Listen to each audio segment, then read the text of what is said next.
বিধানসভায় গেলেন আরজিকরের নির্যাতিতার বাবা মা। বিজেপি নেতা সজল ঘোষের সঙ্গে বিধানসভায় আসেন তারা। বিরোধী দলনেতা শুভেন্দু অধিকারীর সঙ্গে দেখা করতেই বিধানসভায় এসেছেন তারা মঙ্গলবার 12:20 নাগাদ। নির্যাতিতার পরিবারের সদস্যরা বিধানসভায় পৌঁছান। রাজ্যের বিরোধী দলনেতা শুভেন্দু অধিকারীর সঙ্গে দেখাও করেন। সূত্রের খবর, আইএসএফ বিধায়ক নওশাদ সিদ্দিকীর সঙ্গেও দেখা করে কথা বলেন তারা। বিজেপি নেতা সজলের সঙ্গে তারা গাড়িতে বিধানসভার মূল গেটে আসেন, তারপর অন্য গেট দিয়ে তারা বিধানসভায় প্রবেশ করেন। প্রথম গাড়িতে ছিলেন বিজেপি নেতা সজল ঘোষ, পিছনের গাড়িতে ছিলেন নির্যাতিতার বাবা মা। বিধানসভায় বিরোধী দলনেতার ঘরে গিয়ে তার সঙ্গে দেখা করেন দুজন।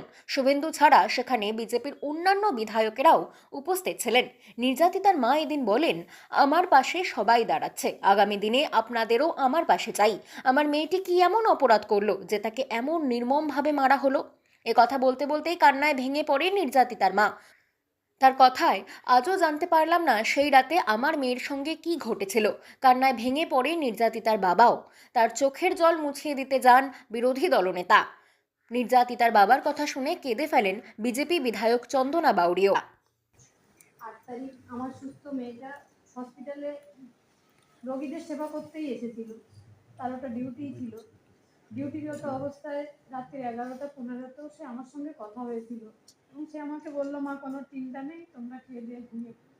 তারপরে কি হলো তার সাথে? আমার মেয়েটা কি অপরাধ করলো যে তাকে এবং নৃশংসভাবে তার কাজের জায়গায়, সে তো সুরক্ষিত, সে হসপিটালটা তার দ্বিতীয় বাড়ি। আমি তো তাকে বলতাম হসপিটালের গেটে ঢুকে যাবি, আমাকে একটা ফোন করবি, আর আমার কোনো চিন্তা থাকবে না।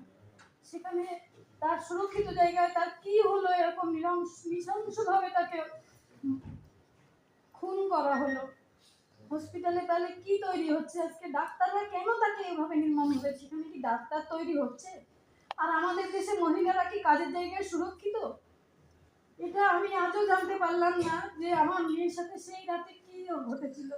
এত যন্ত্রণা, এত তিল করে আমি প্রতিনিয়ত শুধু আমার নিজেকেই কোশ্চেন করি, কি হলো তার সাথে? আমার মেয়েটা কি এমন অপরাধ করলো যে তাকে এইভাবে নির্মমভাবে মারা হলো? বাংলা খবর, আপনার রাজনীতি, আপনার আওয়াজ।